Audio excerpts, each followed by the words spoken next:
Hey everybody, welcome to Rising from the Ashes.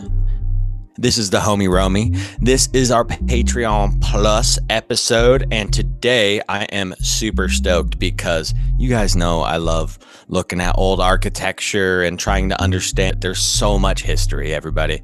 And I'm really stoked today because I have on the first architect ever that I've ever actually had a chance to talk to. And I found him through, just doing the research, doing the work, and I found a great paper that he wrote. And we're going to get into that today and more.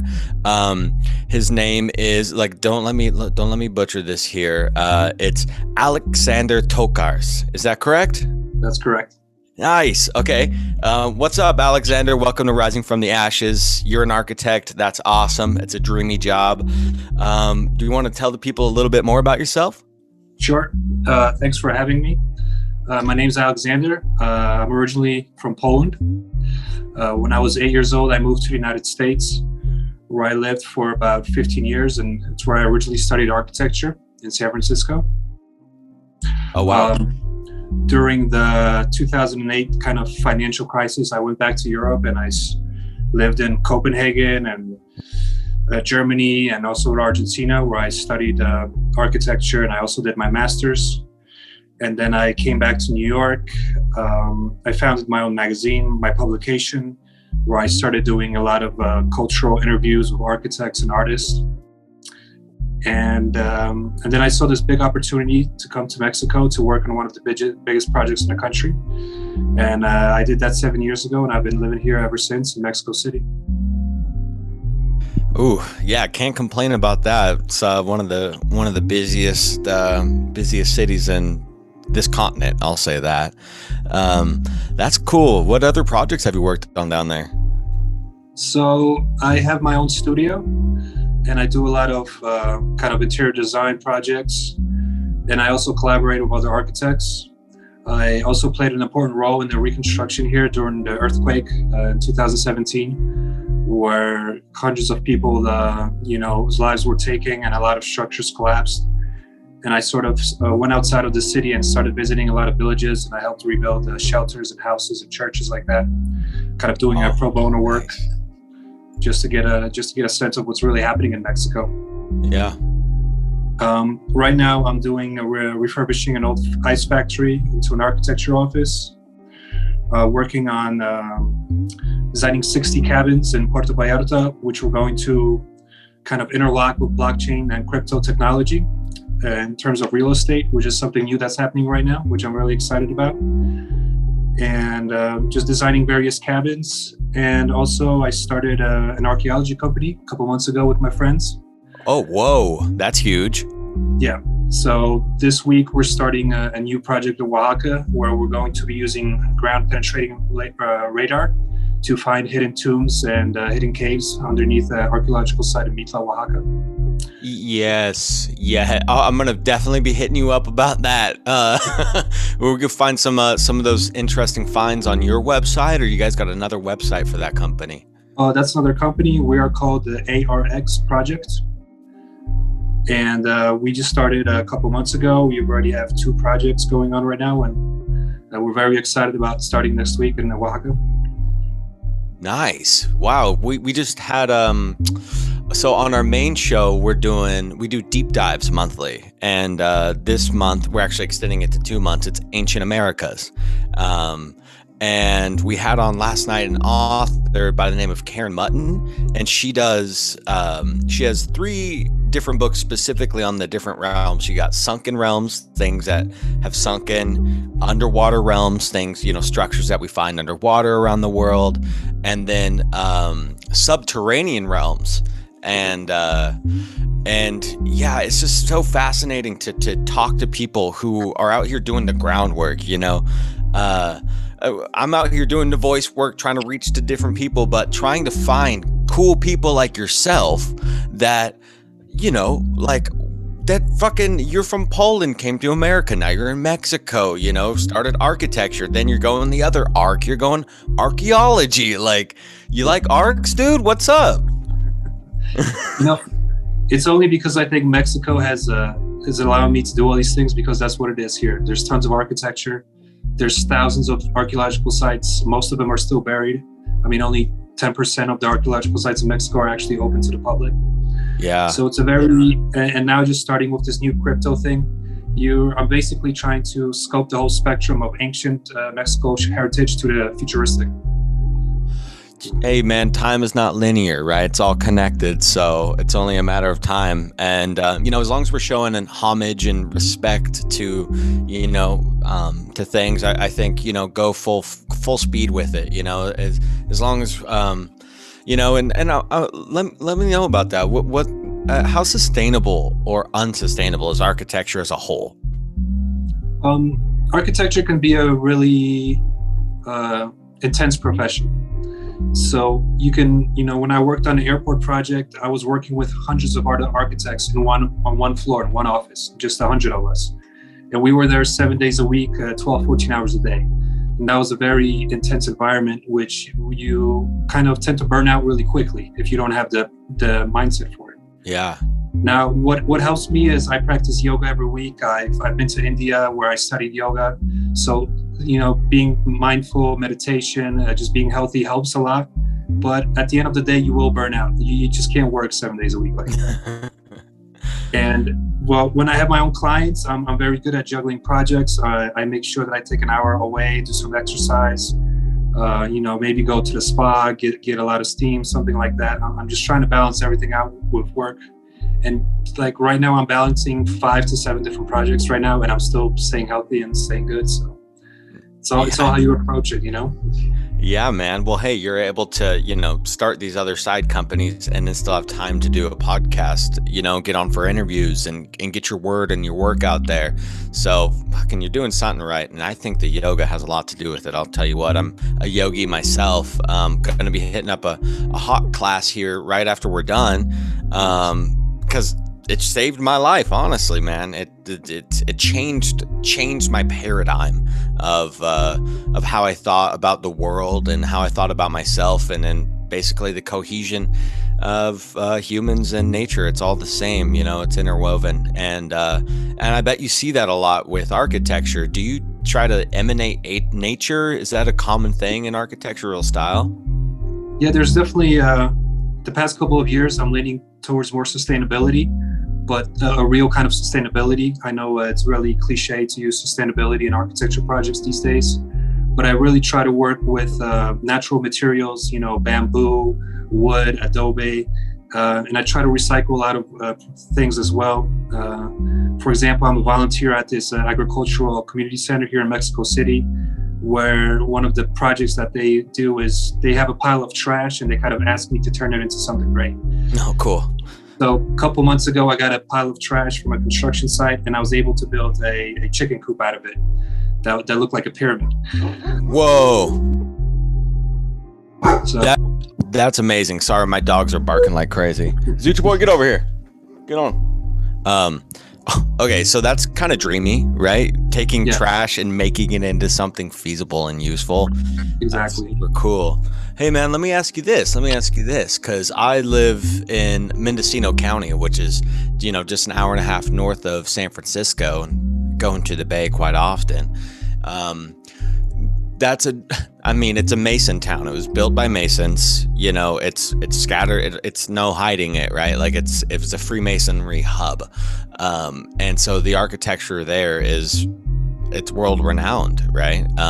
What's some of your favorite things that you saw and took away from, maybe some inspiration from San Francisco? I mean, my time in San Francisco was very interesting because I went to an art school, which allowed me to be very creative. At the time, I was spending a lot of times spray painting and doing graffiti, which kind of coexisted with me doing architecture. I was trying to understand how I can take the energy of graffiti and put it into architecture. I was also a DJ at that time. I was producing my own music. I was rapping. I was breakdancing. So I was really just kind of living in the 4 elements of hip hop and trying to do architecture school full time, which was, I think, a very interesting combination. Yeah, man. I mean, fuck. there, that's awesome. I love music, so like hearing that was just like super cool. Did not expect that. Yeah, it's crazy that these beautiful, magnificent structures are built all over the world, right? And you have very specific style to them and a history to them and the people that build it. But then you have these things like, a giant earthquake or a fire that comes and kind of just takes those structures away a lot of times. But some other times they're so strong that they will withhold that. Is that something you fear as an architect? Like, how do you go about withstanding the elements? Yeah, it's definitely something that a lot of architects have to consider, especially if you're an architect in California. Yeah. Here in Mexico City. I've lived through a lot of earthquakes in San Francisco, and I also survived a lot of big ones here in Mexico City. And to see buildings crumble and crash before your eyes is an experience that you'll never forget, which is something I saw in 2017 here.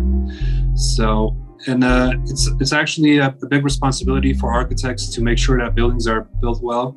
But when there's a lot of corruption and money involved, it's very difficult to make sure that you can have a building that's very safe when there's so many other parties involved.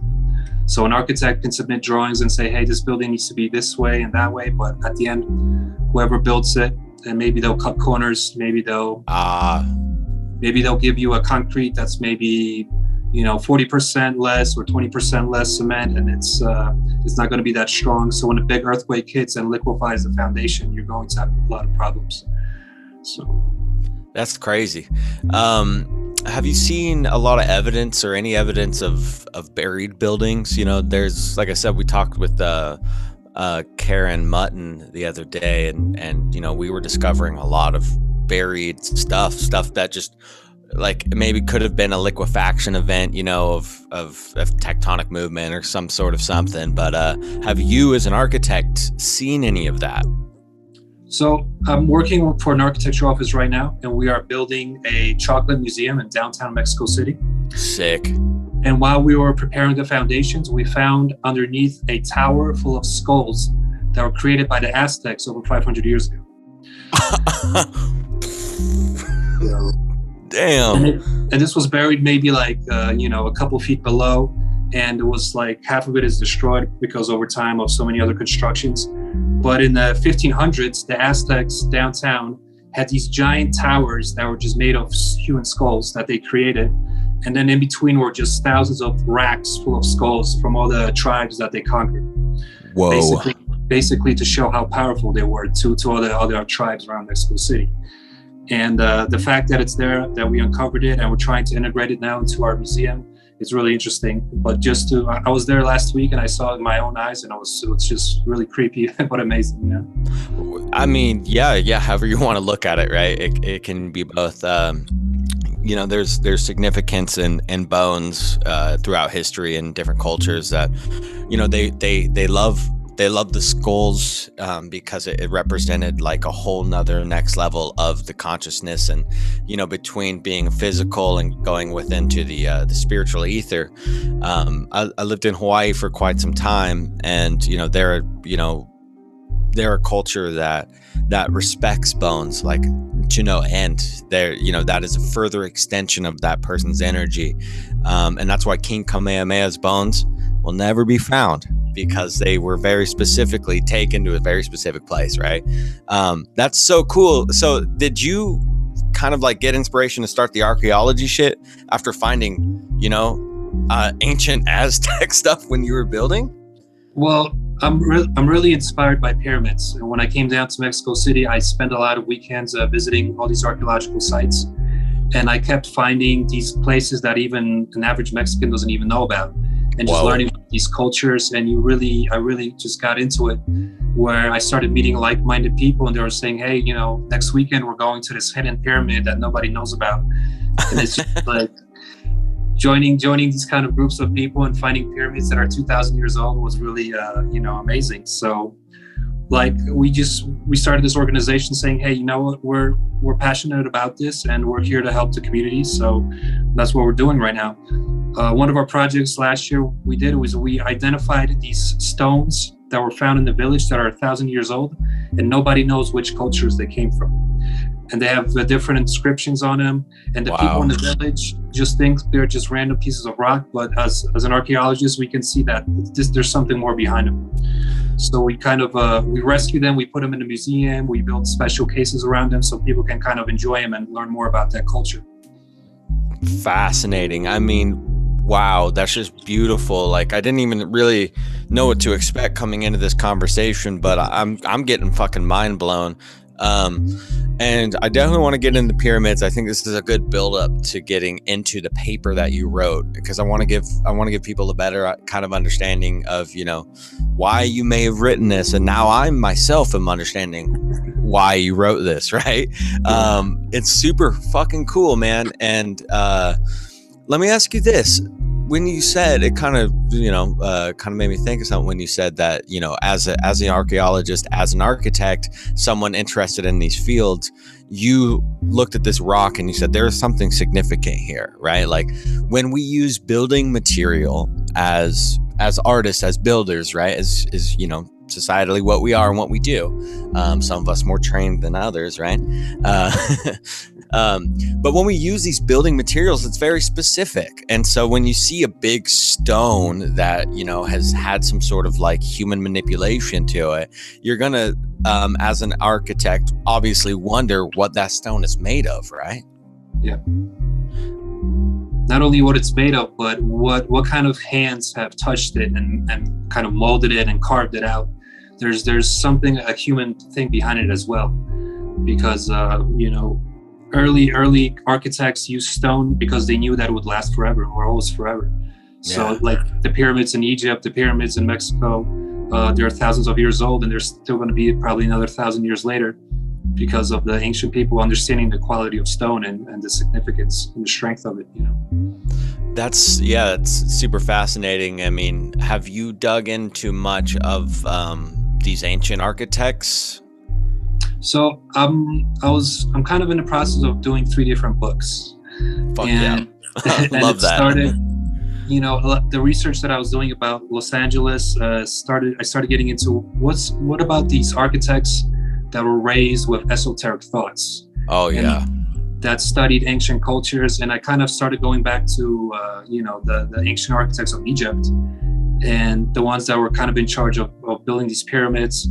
And then fast forward to, you know, some of these architects from California who were kind of trying to redesign this grandiose design and put them into modern buildings, but while still using the same concepts that were created thousands of years ago in Egypt and in Mexico. Yeah, that's cool, man. I hope to get some of those books when they come out, because I love that. I myself am working on a series that's just completely in the works right now, and that's kind of why I wanted to get you on to talk about it, because I'm not an architect, but I do study these old buildings and mainly cathedrals, you know, things from that kind of Renaissance period to the Gothic or Gothic period. And yeah, like you look at those architects and they were basically alchemists as well. You know, it's alchemy, architecture, and artistry, like, and religion and spirituality was no severance in between it.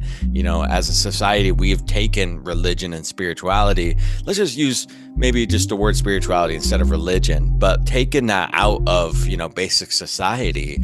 And through that itself has then, you know, gone into art, because you start subjugating all of these, you know, it's religious sanctions as opposed to just exploring the spiritual nature of existing and being. And, you know, a lot of these old buildings, they were built to give a resonance, right? Like, tell us about resonance and architecture together, because something else that I keep bringing up Karen Muttons, because we literally talked to her last night, so it's just fresh on my mind. But, you know, with her Subterranean Realms book, she would bring up, you know, the different resonance at these underground structures, these magnificent structures, brother. I'm gonna tell you what, it's crazy to see these things that our ancestors built underground, right? And I'm sure you know what I'm talking about. But when building architecture is resonance as much of an importance anymore as it used to be?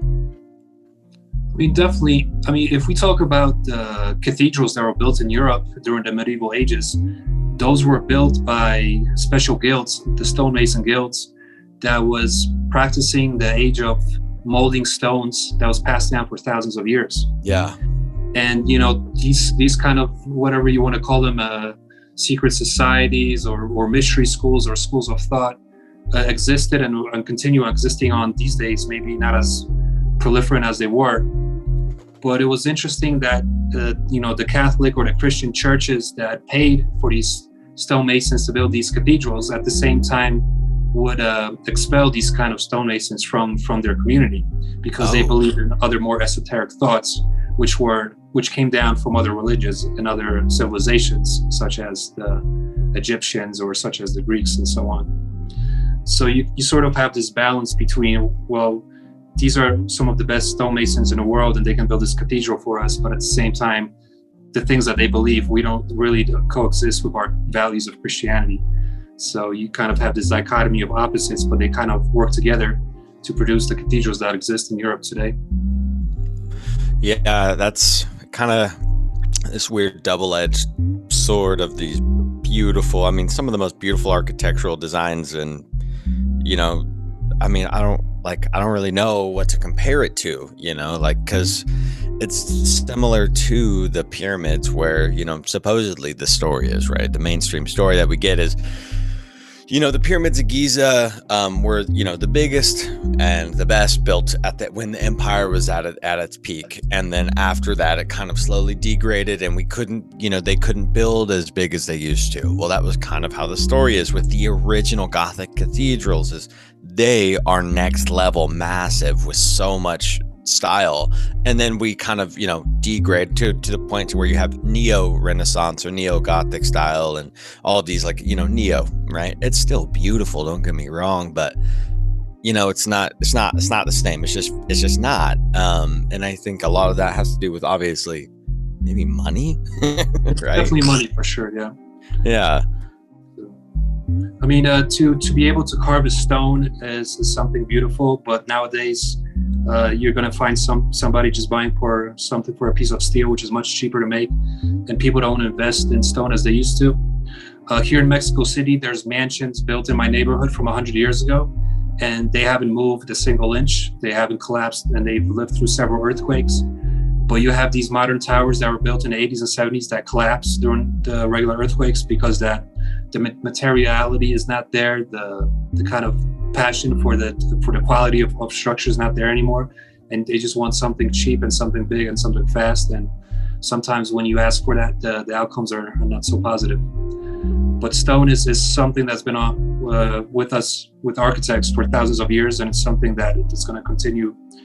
Some of us are going to continue celebrating this material and continue working with it if possible. But like you said, money is probably one of the biggest factors. How do we go back, man? How do we go back? No, you have to pay homage. You have to pay homage through your projects. Right now, a lot of cabins that I'm designing for myself and my clients pays homage to sacred geometry and the pyramid forms and things like that. So the more I study about ancient cultures and civilizations, I always try to bring it to my work and educate people through my designs about it. Dude, I love that, bro. You're the greatest architect that's ever lived. I'm going to say it. Okay? Everybody knows now. Okay, let's get into your paper. Everybody, I'm going to let you know he wrote this paper called Tectonic Temples, the Ritual Architecture of Los Angeles. Can we go through this thing just Sure. kind of piece by piece here? So I have a deep connection with Los Angeles because I used to spend a lot of summers there and my family's there. So I'm always flying there back and forth. And one summer, a couple of years ago, I was asked to present at an architecture conference something interesting about Los Angeles. And at the time, I was doing research for one of my magazines, which was based in Los Angeles. And I started thinking about what kind of esoteric architecture exists in Los Angeles. And probably one of the biggest esoteric buildings in Los Angeles is the public library, the Central Public Library. So I kind of studied that building. I wrote about it. And then after weeks and weeks of research, I found myself with this amazing research project where I started looking at all these buildings being built in Los Angeles in the 1920s, and this kind of esoteric ancient culture civilization connection that they all had together. So that's what this paper really explores. It explores about 24 different buildings, their connections to ancient cultures. And I kind of try to think about what the architects were thinking when they were designing these buildings. And some of these architects are really interesting characters. Some of these architects even went down to Mexico to study the temples in the Yucatan and went back to LA to build these kind of Masonic temples and churches based on the temples they found in Mexico. It's really, really amazing stuff. Yeah, it is. It's I mean, so detailed. What about the similarities between these buildings and Egypt is there? So during the 1920s was an interesting time because the tomb of Tutankhamun was found in 1927, which kind of launched this Egyptian mania all over the United States. But we do have, I think, a strong connection between Masonry and Egypt. At the time, during the 1920s, there was a lot of immigrants coming to LA and turning it from a small town to a kind of a metropolis. And one of the biggest organizations that kind of benefited from this was these fraternal organizations, such as the Freemasons. And when we kind of look in various neighborhoods in North America and even all over the world, we see a lot of these Masonic temples built off of the style of Egypt. And because there is this connection between the mystery schools of Egypt from thousands of years ago and kind of what you learn a little bit of when you're initiated into a Masonic lodge. Wow. So inevitably so, true Masonry will always have this type of ancient esoteric knowledge passed through it, right? That's cool. So it's all going to have Egyptian motifs, yes. So I think that another reason why there has to be a connection between the 33rd parallel, right? Because Giza and LA are both on that parallel. Yeah, I mean, there's definitely a connection with that. This is fascinating to me. I mean, I know Disneyland itself, like I was watching some videos and doing some research on how Disneyland got, built, because it's obviously pretty unique and interesting. But also isn't, I mean, in the sense of like, Disney created this whole universe and it's a thing, right? It's really Walt Disney was initiated into the Masonic lodge, and a lot of the themes that you see in the Disney world have kind of a secret society undertone or an esoteric undertone to it. Definitely, the more you dig in deeper, you will find it. But it's not a coincidence that Disney World is created by somebody who has connections to secret societies and fraternities. Yes, thank you for that. I can't wait to rub that in my partner's face, because he's like, don't ruin Disney for me, man. Like, I'm like, well, it's not ruining it. It's just the way that it is, And I there's this, like, I get having these mysteries, and I understand, keeping these secrets or keeping the knowledge going, passing the torch. But why does it have to be so secretive? Why can't, why should it be so exclusive? Like, if you want to know about it, it's not that hard to find out, right? That's a thing too. That's correct. But you got to think about it. Thousands of years ago, there was information that only an adept initiate would understand in terms of geometry, in terms of how does the weather work, the rotation of the planets. I mean, this was knowledge that was really meant for people that can really understand it and deal with it. It wasn't for an average human who was tending, pasture with his lambs and cows and things like that. So the tradition still continues on today that you see in modern, fraternal organizations or secret societies where there's this secret hidden aspect to it, but it's only, I don't know if it's the same, you're getting the same knowledge you gained maybe 1,000 years ago, but I mean, it just becomes a little bit cliche. Maybe it's just part of the culture. Yeah. I remember a few years back that there was like billboards for the Freemasons, like, join a lodge, please. Like, because I think that there's just been a decrease in the amount of people's interest in it. For whatever reason, like, I'm not so sure, like, why our common society is like so uninterested in esoterica. Why do you think that is? Well, I mean, I think we're so saturated with entertainment these days that we don't really have time to go to a weekly meeting with a bunch of other strangers and talk about the esoteric knowledge of certain symbols and things like that. Yeah. The thing about me is I'm definitely on the other spectrum of that. I definitely like to talk about these kind of topics. So, whenever I get a chance, I try to have meetings with like-minded people, architects, archaeologists, and definitely a lot of shamans, which is one thing I found in Mexico City is having friends who are shamans who really give you another perspective about culture and things like that.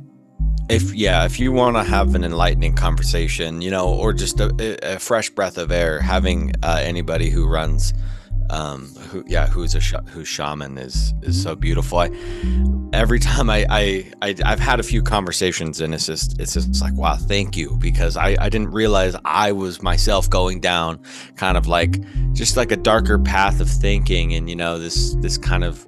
We get stuck in ruts, man. As humans, it's natural and it's okay. It's not a problem. But, if we don't do the work to get out of those ruts, or, if we just close ourselves off, nothing is closed off in the universe, and nothing is closed off in ever. Like, it may seem like it has a barrier of sorts, but, it's vibrating down to a certain point, and, it connects with everything else, and it has a purpose, and it has a point. And that's awesome. And this esoterica is super fascinating. And I think it's cool that there's different architects that will put symbolism in things so they can actually kind of speak to people who have seen underneath the veil. And, for people like us that are interested in that, it's a blessing. And so what's something that you've seen maybe in Mexico City, that you were kind of like, oh, I know what's happening here. I see the 12 or the 13 or some Greek symbolism or something.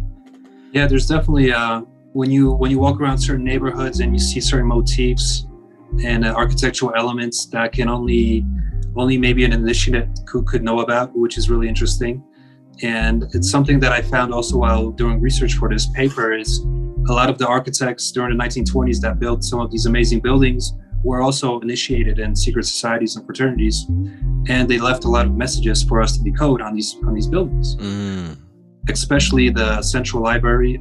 It has so many motifs and sculptures that if you could spend weeks just decoding some of these messages that are on there, and they're there for you to see. So they're not being hidden at all. It's just up to you. Just you have to be really curious and just dig into it. And with technology these days, you can really find anything online. So I really strongly encourage people to even if you are maybe in downtown Los Angeles and you see some of these buildings and you see a sculpture or a secret motif that you're not sure about, just take a picture of it and take research of it, and you'll find some hidden connections out there for sure. Yeah, no doubt. The library is nuts. Like it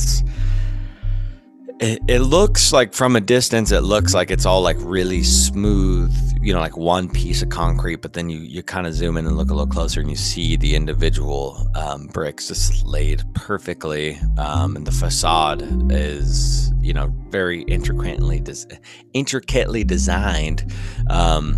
What was one of the more fascinating things you found about the library as you started to dig into that? So there's tons of secret motifs that have connections to various ancient societies and cultures. Probably one of my favorite is the Eastern Star, the Star of Ishtar, which is inside the library. And that star, the Star of Ishtar, pays tribute to the planet Venus. And throughout history, throughout thousands of years, the planet Venus has played a very important role in ancient cultures. And the planet Venus is given sometimes kind of a human form, sometimes it's given a geometric form. So it's throughout history, there's always legends, and it's mostly because when people have nothing to do, they look at the stars. And one of the first stars that you see during sunset and sunrise is Venus. So right away, you could see this connection between what is the human mind thinking and its imagination, and its kind of connection with, because humans are so small in the spectrum of the universe, yet they try to create these connections between like the planets and the stars that they see with their naked eye. Oof, yeah, man, that's speaking right to the heart. That's funny too. It's maybe like an hour before we started chatting, I was watching this video about Venus. It's, and it kind of rings in a little bit of truth about what you're saying. It's, our ancient ancestors were fixated, not necessarily fixated, but Venus was, a part of the culture. I mean, the stars in the cosmos were, very intertwined, and we're so separated from that today that it's hard for us to fathom anything besides aliens. It's like the only thing on people's minds, and they look to the stars. But there's more than that, right? But yeah, so Venus is really important, but in today's society, it's all about Mars or Saturn. People forget about Venus, and I mean, its potentiality is, like they call it sometimes, the sister of Earth. Like it could very well be a place where we were at home once. What have you learned about, because you're starting to build more pyramid style stuff now, and I read this book from David Wilcock called The Source Field Investigations. It's a great book, and in there, he kind of lays out all the studies that were out at that time. I think it was written 2004, so it was a bit ago, maybe it's 2012 actually. And the pyramid energy, like where he was talking about there's a lot of Russian studies, so like a lot of Russians were building pyramids and seeing how it affected the natural landscape around, and it made it flourish. And then that makes me think about, okay, well, South America is loaded, the most pyramid potent place in the world. I'm not gonna say hundreds of thousands, but tens of thousands of pyramids. And it's like, well, that's also where the jungle's at. So is there a play in that together with pyramid energy? Anything you found in your studies and research? I mean, sacred geometry, which is kind of the study of forms that exist in nature, play an important role in architecture, because you can't build sturdy architecture without using the principles of nature. So the triangle is one of the strongest geometric shapes in the world, not only for architecture, but also for things in nature. And then there's octagons, there's hexagons. These shapes are starting to play an important role in my designs, because I'm trying to, if nature is already creating these patterns, why can't humans already continue this language? Why are we inventing new shapes for the sake of being maybe cool or cliche or being modern, when there's already a language given to us by nature? And this idea of sacred geometry has come to me by studying, for example, if you study Islamic art, you're not allowed to show an image of God in art or architecture. So a lot of Islamic architecture is based on fractals and triangles and hexagons, and all these patterns that are architecturally being expressed all have an origin in nature as well. The way you can find a hexagon on the top of Saturn, or you could cut a cactus in half, and these are all patterns that exist in nature, and that's part of kind of a language that was created by the creator, and something that maybe you could also find in Masonry, saying how God is geometry, which is very interesting. Pythagoras. Yeah. And also in my personal experience, I've taken various psychedelic ceremonies here in Mexico. Ooh, where nice. I had visions that maybe I'll try to explain them, but I had a conversation with shapes, where the shapes were telling me something, and obviously I'm not maybe well versed to understand what they were telling me, but I definitely had a conversation with certain shapes that exist in nature, and they were trying to communicate with me. So this idea of a pyramid is just a basic shape that exists from nature, and now man has used it for thousands of years. And if they use the right materials, like they did stones and pyramids in Egypt, they can last for thousands of years. But it's very important to have that connection when it comes to geometry and architecture and nature, for sure. Yeah, man, I vibe with that, dude. I've seen some shit, man. I've seen some shit. And I once was gazing upon the stars, and I had eaten some psilocybin and was having a really joyous time, and I kind of saw this connection between the stars that wasn't like constellations or anything, but it was beehive shape. And it just, I like saw them and I was like trying to not see the beehive, because I was like trying to say, okay, well, I know I'm on some substances here, so maybe that's just it playing with me. But I don't know, like the dots connected, man. And I was like, shapes are life. Shit, God is fractal. Everything, on the micro to the macro, and as above, so below, in and out. Everything everything breathes in this perfect, beautiful cohesion. You can't separate it. Yet society does. Yeah. No, a lot of people don't understand the way a leaf grows on a tree is connected to the way our planet spins within the cosmos, and it's a very, very interesting connection. And in terms of psychedelics, our brain is so big and we only use a little part of it. Psychedelics do help kind of and open certain parts of our brain where we do have access to seeing these patterns and these connections that normally we wouldn't do. And if done properly with the right care of a guide or a shaman, you can really have a profound experience and understand a little bit more what your connection is in the world. Wow. Hey, what's your thoughts on the concepts of building energetic portals? So I know the ancient Egyptians definitely used various geometric shapes such as pyramids to create energy. And there's a lot of studies out there that say that they use sound waves to help, levitate certain materials.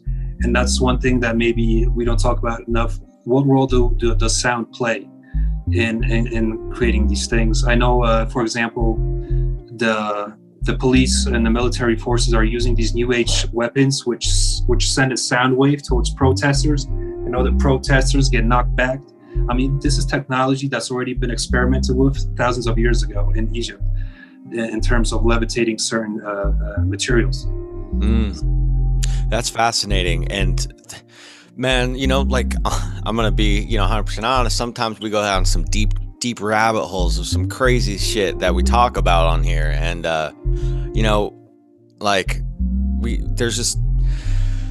there's so many things because there's so many mysteries, right? There's so many fascinating things that we just can't explain, and we can't use our natural, form of science or religion or anything to explain them, because we would have to use terms like, energy and magic and things like that.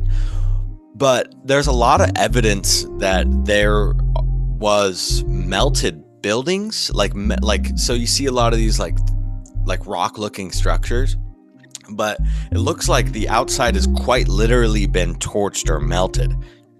And I'm wondering, was it the stone that was just maybe, it was too limestoney or, something soft? I'm just throwing out shit that I think I know is soft, but actually I know limestone is soft. Anyways, what's your take on that? I mean, we see the weather definitely having a big impact on buildings. So when you see that kind of droopy effect, kind of melted effect, it might come from water erosion, definitely from wind erosion. There has been a lot of cataclysms that existed thousands of years ago with comet impacts, which created a large burst of energy, which set everything on fire and melted things on fire, which is in the past few years finally getting to light and being researched on a scientific level.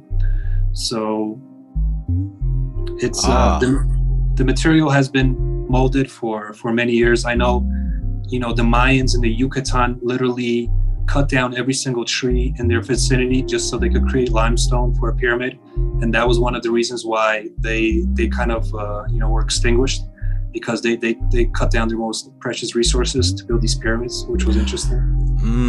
They got a little too ahead of themselves, huh? Yeah. So, and now nature, when you go to the Yucatan, the whole Yucatan is covered in dense jungle, and then there's little pyramids sticking out of it. But it shows you that you cannot fight with nature. You got to let it kind of coexist with it. It's always going to win in the end. Yeah, I agree. And hey, I'm more power to that. I always try to live in a forested place, lots of trees, as many trees as possible.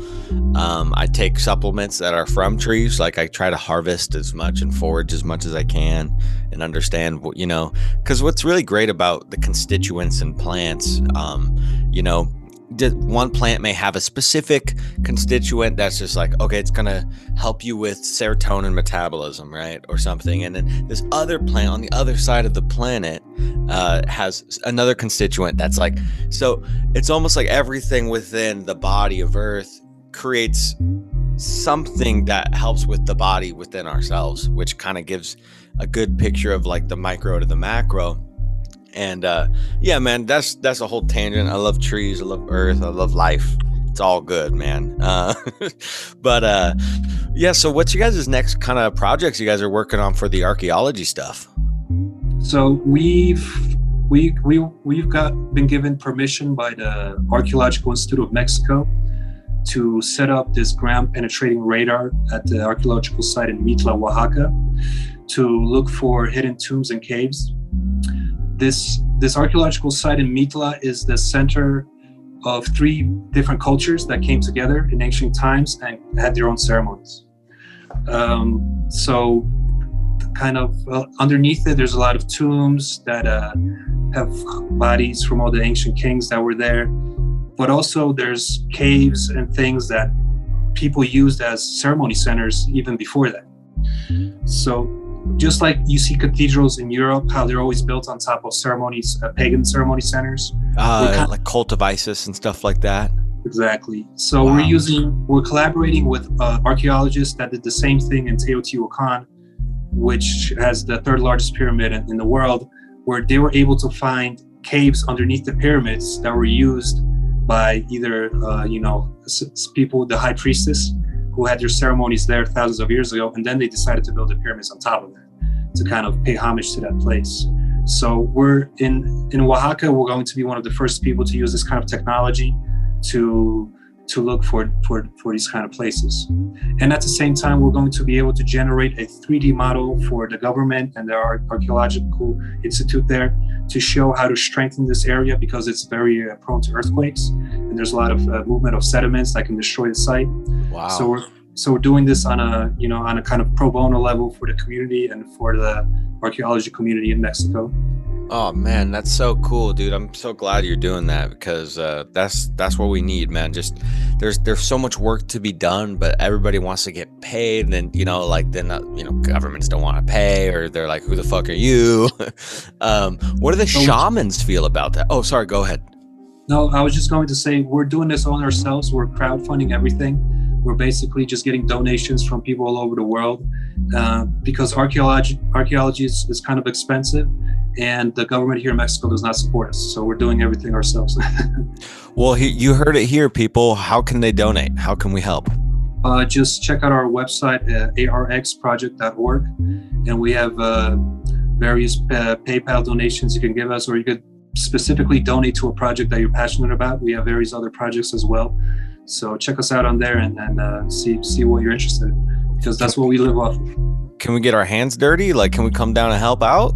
Oh, definitely. We're definitely, our organization is open to people that are passionate about this. We're all amateurs, but now we've become quite professional because we're working with governments and things like that. So we were just people that are passionate about archaeology, and now we're just thrown in the middle of it. It's pretty exciting. Wow, dude, I have some friends that live down in Mexico. I'm gonna definitely send this episode to them, and maybe they can come and help out, because they're great people down there. That's so cool. Yeah, man. What do the shamans think about all this? Is it intrusive, or is it something that needs to be kind of reignited? So, I mean, there's 2 different schools of spirituality in Mexico. You have the Catholic religion, which plays a really important part in everybody's lives. And then you have other certain part of the population which pays tribute to its ancient cultures, the Aztecs, the Mayas, the Zapotecs. And those are the old school shamans, which are really more connected with nature. And we have so far talked to both people in this for this project. What's interesting is there is a big cathedral built on top of one of the sites that we're exploring, and the owners of the church are telling us that we are not allowed to tell the public what we find there, which is really interesting. They want to keep everything a secret. They really don't want us to. They don't understand that we're literally using lasers to shoot it down there, that we're not really touching anything. But they're not comfortable with the fact that we're going down there to look for something. because they think they're probably, we are going to find something down there, but they're really trying to keep it a secret what is underneath this cathedral, which is really interesting.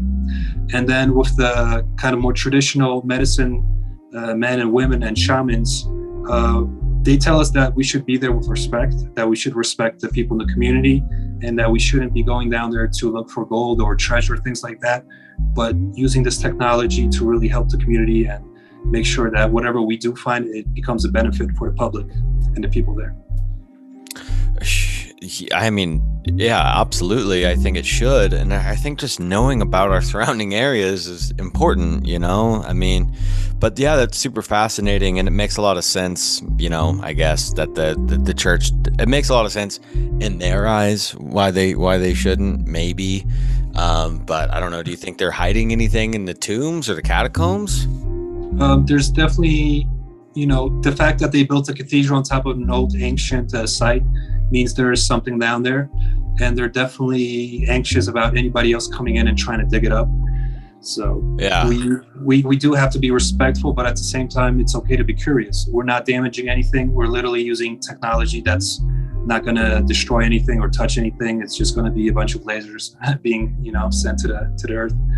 So, but I think it's kind of the turn of the century where amateur archaeologists are starting to become professionals and starting to involve people in the community that don't know anything about archaeology in this conversation, and telling them, hey, listen, we're not here to, you know, to dig holes in your properties, and we're not here to destroy the lives that you have here. We're here to help you. Yeah. And getting down with the community, do you like set up booths, or how do you get in hold of the community? Yeah, we set up booths, we set up flyers, we have social media, things like that. We reach out locally to everybody, and we say, listen, we're going to be here for a couple of weeks. If you have any questions, come talk to us. This is what our project is about. Because in that community, there was a large museum which had a lot of artifacts, which then the museum was closed and artifacts disappeared. So it's a very controversial place to do archaeology. And yeah, we're literally like 6 months fresh in. So wow, cool. We're not even like, you know, a lot of archaeologists spend 20, 30 years in the field to have this kind of opportunity to be part of this kind of project. And we're just a bunch of amateurs that just got together. Well, it's definitely one of the challenges for sure. But it's a learning process, and I'm pretty excited to learn about it. Yeah, man, that's super exciting. I'm going to be keeping my ear down to the ground, checking out arx.com and .org. .org. Thank you. Yeah, we'll make sure to put all of your contact stuff and whatever you want for support down in the show notes. You know, I wanted to talk just about a couple more interesting things in your paper. One is the Ishtar Gate. I mean, this has got not necessarily Egyptian art, but it's Babylonian and Sumerian art. And you have my favorite, I forget his name, guy with the pine cone. He's got the bird head and the wings. Yeah, man. Can you tell us more about this? The winged genie. So in Los Angeles, there is the Ishtar Gate, which a lot of people don't know is built up from a movie that was there in 1916. The film Intolerance, which was it was one of the biggest production movies made at that time. And this was over 100 years ago. And this was kind of one of the movie sets that survived. So the Hollywood Ishtar Gate is kind of a reproduction of a movie set that was based on a Babylonian empire from thousands of years ago. That shows you how crazy Los Angeles is about its architecture. Damn.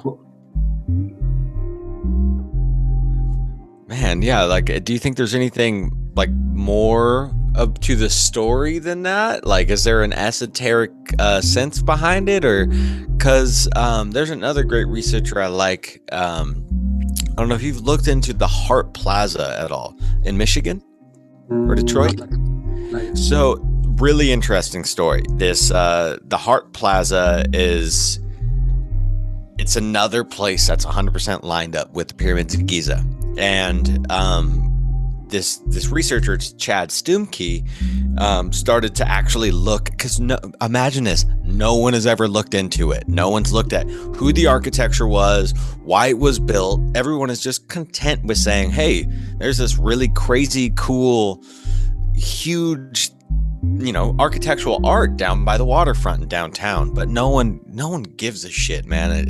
It kind of irritates me a little bit, because it's so fascinating to me, and obviously there's other people interested in it out there, right? But there's esoteric architecture and esoteric landscapes, esoteric layouts of this entire country. I mean, the Freemasons built the highways and they built the roads, right, connecting lodges to lodges, and going over ancient mounds here in North America, telling us that there's never been anybody before Americans. It was just Americans, and it was Native Americans, indigenous people, but they don't matter anyway. The history, we won't tell you anything about that. That's a whole fucking side tangent I'm not going to get into. Anyways, the Hart Plaza has this Stargate portal looking thing, has a few of these really interesting esoteric essences behind it, and the actual guy who it was built around the same time, which is really interesting too, right? Around like the early 1900s. He went and did like a 3+ year long stint in Egypt, like learning and just kind of the sojourn, right? And comes back and just lays out this thing in downtown Michigan, Detroit, Michigan, which now we know of as kind of like a murder city, but it has been a very high, it was like a huge pinnacle of America at one point. It was a lot of money because it was production of cars, so on and so forth. But there, there's this, it's like it's there, but there's this esoteric history behind it, and it might have some energy swinging through it. I'm wondering, I'm looking at this Stargate, and I didn't know it was about a movie. That's interesting. But do you think there's anything more? No, I think that icon that you see is basically just paying homage to that film, and then the film itself was paying homage to the culture that existed during the Babylonian Empire in Persia. But a lot of the motifs, you see the winged genies and the pine cones and the tree of life. These are all motifs that do have a significant esoteric knowledge, and the winged genie holding the bag, which is something that's prevalent in other cultures as well. What's in the bag, and what is the significance of the pine cone? These are all things that play an important role in ancient cultures and storing knowledge and things like that. Yeah, it's so cool. I love pine trees. I take pine pollen. That's one of the things that I take. And I went down a deep rabbit hole of what is with the pine cone. I know the pineal gland, and you got the hand baskets of the gods, and what is all this shit. And but when you take pine pollen, when you take it as a supplement, it like decalcifies your pineal gland and just like boosts your testosterone, your hormones start going and everything. So I think incorporating with the trees, kind of like what we talked about before, is really important. Also heard supposedly Atlantis was full of pine trees when that was a thing, but who knows? Right. One more kind of, well, there's a lot in here, but I want people to actually go and check out the paper and read it. But one thing that kind of stuck out to me is the Citadel Outlet Mall is based off of the Der Schirken Citadel. And I'm like, what the fuck? A mall? Okay. What's up with that? This was a kind of like an old tire factory that was reconstructed in the Assyrian style. A lot of the motifs that you see can be found in ancient temples dating back to the Sumerian cultures. The idea of a commercial center like a shopping mall is nothing new. It's existed in cultures for thousands of years, and I think imagine yourself trying to go to a market and in ancient Assyria, you would probably be passing the stone gates and various arches, and you would see motifs of various kings. So this is kind of paying homage to something that probably existed thousands of years ago in Persia, and the fact that it still stands today, it's really nice to see. But I don't know if there's a true esoteric nature in it, but I think the idea of being this commercial center that's at the same time has these motifs is its connection. That's actually something kind of important to remember. Now you're saying that is that, yeah, like shopping malls, or these centers where people would come and they would like it, just a huge piece of community and society, super important. Yeah, that's super cool. I didn't even think about that. And that'd be like where they have like security, so you got to go through the gates, you got to go into into the hall, into the mall, if you will. That's fucking super rad. Oh man. Well, let's see. Let's do a couple final wrap up questions here. Let me see. What was something that you have found in architecture that maybe you've going into it? Do you think it's something that you're spiritually aligned to? And if you were going to drift off away from it, what pulled you back in? I spent a lot of years doing corporate architecture because I was chasing this dream of becoming maybe a famous architect or somebody that was only working on the coolest architecture projects in the world. And I spent a decade doing that, and in the end I found myself empty. Oh. And I had all these pictures of images of projects that I built or worked on, but spiritually I was empty, which was really bad for me trying to move forward. And it wasn't until I came to Mexico where I stopped working on corporate commercial projects, and I really went more on the community level, where I started talking to people in the community and asking them, hey, how can I help you? And at the same time using various psychedelic ceremonies to really reset my brain and to really have a new beginning forward. The idea of using ayahuasca or peyote or bufo. I mean, these are things that really contributed in throwing out the old things and really allowing me to grow new, more better, improved perspectives about architecture and spirituality. And at the same time, like I said, yoga too played an important role. I've been practicing yoga for over a decade as well, and going to India, going to the Himalayan mountains and studying in a yoga school for a couple of weeks was really intense, and that also played an important role. So, and now just moving forward towards sustainability. Let's build things that help people. Let's build things that use the materials that are not exploiting the world and the earth. Because right now, anytime an architect builds something, they really are not only being harmful to the earth, but really damaging it in a way in terms of carbon offsets and destroying materials. And to build that airport that I was working on 2 years ago, they destroyed half a mountain just to have just to get all the materials for the concrete and everything. And it's there on the landscape. It's like a scarred piece of earth that's always going to be there.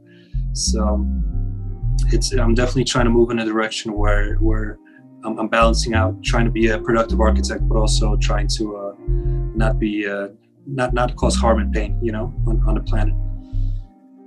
Yeah, man. Hey, that's respect. I kind of want to go try to start a movement of enlightening architects in the world. Like, maybe we should start dosing up all these mainstream architects, and maybe we can go back to our roots a little bit more as a society, man. It's one thing that's really scary is whenever you go online and you look at these architecture blogs, there's always all this new sustainable project, and in reality, it's far from being sustainable. All these green and sustainable projects are really, really bad and harmful, and they do not incorporate what actually sustainability really is. So we have to really be careful about who you're supporting, and these giant towers with a bunch of trees on the balconies are not really what sustainability is all about.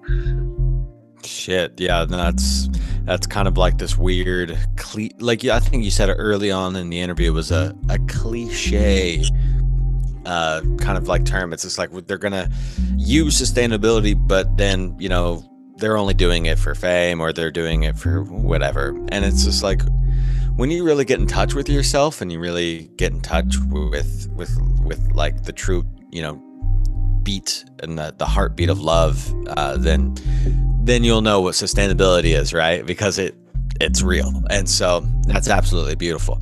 And I guess just let my beautiful listeners know where they can help you out, where they can help out, where they can get your work, how they can stay in touch with you, and all of that good stuff, brother. Great. Right now, we would really love for people to help us donate for this archaeological project that we're doing. we've reached about 50% of our budget that we need. So we're still missing a couple donations, and you can find that at the arxproject.org. My own work with my studio called ArchiGuru is all over the internet, on Instagram, on Facebook, and also on YouTube. My YouTube channel has all these videos about me visiting all these ancient temples and volcanoes in Mexico. So if you like stuff like that, you can check that out as well. And just be on the lookout for my research projects and books, which I'm trying to put together as well, if you're really into esoteric concepts, civilizations, and architecture. Absolutely. This is the right place for that. So amazing, brother. I want to leave you off with this one thing, because we were doing some deep dives on, the function of the pyramids and trying just to understand them more and why we built them. And do you think that there is a correlation between mimicking volcanoes? So volcanoes play a very important role in ancient cultures because they are seen as a living thing. Let me tell you a story. I hiked up an active volcano in Mexico 2 weeks ago. Nice. For an indigenous ceremony that only happens once a year. So this volcano is called El Popocatépetl, and it's a volcano has a 12-kilometer radius where it's illegal to go up there. But once a year, the indigenous communities around kind of get together. They prepare their kind of trinkets and little offerings, and they bring it up to the volcano. And I was given permission to join this village in going up there. So it was it's something that I planned for years and years and never had the opportunity to go until I finally went a couple weeks ago. Wow. And you really got to see how 500 years ago, they did the same type of ceremony where they would go up to the volcano, lay offerings. Sometimes it was human sacrifices. Sometimes it was just baskets full of fruit and other little gifts. And you kind of got to celebrate the power while the volcano in the background was kind of fuming its gases and lava and things like that. It was a very deep and intense experience. And kind of volcanoes play an important role all over the world, not only in Mexico. And they are seen as creators of cultures and also death of cultures, as we have seen. Yeah. Wow. That's fascinating. Thanks for sharing that story, and congratulations, man. Like, you're being, brought into and being a part of the community, which is super cool.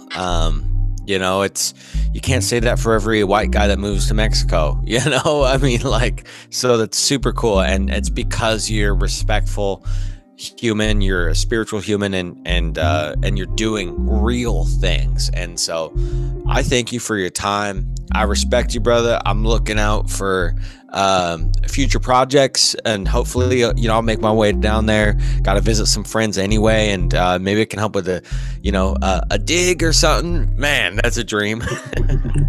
No, definitely come down and let's go visit some pyramids. So super down. All right, everybody, you heard it here first. Alexander, the ArchiGuru .com.org, all the things, it's all gonna be there. Love you all. Peace, peace, peace, peace, peace.